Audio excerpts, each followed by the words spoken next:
朱立伦呢已经公开表示，这次前往美国就是为了表达自己其实比民进党更听话、更反华、更反共，自己才是那个应该掌握台湾地方政权的政治势力。各位网友大家好，欢迎来到宝明说。今天的话题我们说一说台湾国民党主席朱立伦跑到美国去表忠心，恐怕要无功而返。台湾国民党主席朱立伦6月2号早晨启程赴美访问。他行前接受采访的时候说国民党亲美路线从未改变。朱立伦说，此行最重要的目的是参加国民党驻美代表处的开办仪式，让美国人随时都能在华盛顿找得到国民党，也听得到国民党的声音。朱立伦说，此行也会拜访一些美国人，希望得到他们的支持，年底能在台湾地区为立法院选举中获胜。台湾国民党采取这种全面导向美国的政策，即使从党派私利的角度来说也是非常愚蠢的。执政的民进党和在野的国民党这两个党派都以抱美国的大腿为要旨。在美国看来，民进党比国民党的反华立场更坚决，更不留后路，自然是比国民党更可用、更可取。在面对大陆的时候，既然民进党、国民党都是争着为美国人卖命，那么就会通通被列入台独政党的行列。国民党休想从大陆拿到任何政治资源去和民进党争权。在这样的情况下，台湾国民党的影响力越来越小，党员越来越少，财政资源越来越稀薄，已经是走投无路。所以国民党主席朱立伦还要跑到美国人那儿去表忠心，这样的政治选择实在是让人费解。但是考察一下国民党政权在过去100多年走过的历程，就可以发现，无论是蒋家父子的那个国民党，还是今天这个台湾的在野党，其实从来都没有过任何意义上的独立性。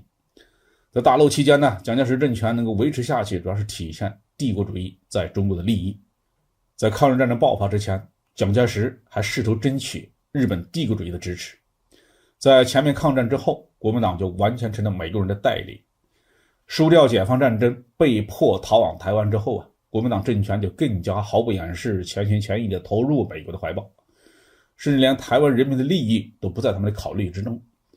曾经有一位在台湾军队服过役的台湾商人公开地对我们表示，台湾军队只有一个假想敌，那就是中国人民解放军。既然都是给美国人当走狗嘛，美国方面则要选择一个更能干、更有能力控制台湾局势的政党吧。在这个问题上搞街头抗争出身的民进党要比贪污腐败的国民党强太多了。民进党在台湾基层拥有更强的控制力，而且反共反华的立场是更疯狂。民进党在台湾人民的利益和每个财团利益之间，从来是毫不犹豫地选择后者。比如说前段时间闹得沸沸扬扬的莱猪问题，就是民进党把全体台湾人民的健康和生命安全当作祭品，去进口美国的毒猪肉，满足美国农牧业集团的利益。台湾的国民党为了莱猪事件多少还是抗争了一下。按照民进党的说法，这一下抗争可能是得罪美国人所以重启核四、反莱猪进口、公投绑大选、珍爱早教一个都没有通过。这就体现出国民党与生俱来的另外一个毛病，总是摆脱不掉黑社会的习性，总是朝队友打黑枪。早在抗日战争时期在面对凶残外敌的时候，国民党的这个毛病就暴露无遗。新四军北上抗日，国民党不顾民族大义围攻新四军，造成震惊中外的皖南事变的历史惨案。在抗日战争最艰苦的相持阶段，国民党不但不支持苏中的抗日根据地，反而是一再的发动摩擦，结果遭到中国共产党的坚决反击在黄桥战役一战中沉重地打击了国民党顽军。如今的国民党手里已经没有一兵一卒，可是打黑枪的毛病却是一点都没有改。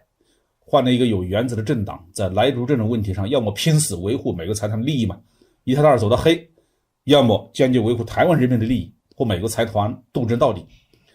但是国民党既不敢彻底的得罪美国，又想从台湾老百姓那里捞起政治资本，最终得不到任何一方的信任。国民党在台湾政坛上江河日下，越来越不得人心，完全是咎由自取。朱立伦已经公开表示，这次前往美国就是为了表达自己其实比民进党更听话、更反华、更反共，自己才是那个应该掌握台湾地方政权的政治势力。朱立伦的这套表演会讨得美国人的欢心吗？我感觉希望也不大。将近1个世纪的交往，美国人对于国民党成色是非常清楚的。美国的统治集团虽然唯利是图，但是看不起也看不上台湾国民党这样的墙头草，估计朱立伦这一次要无功而返了。好，这个话题就说到这里。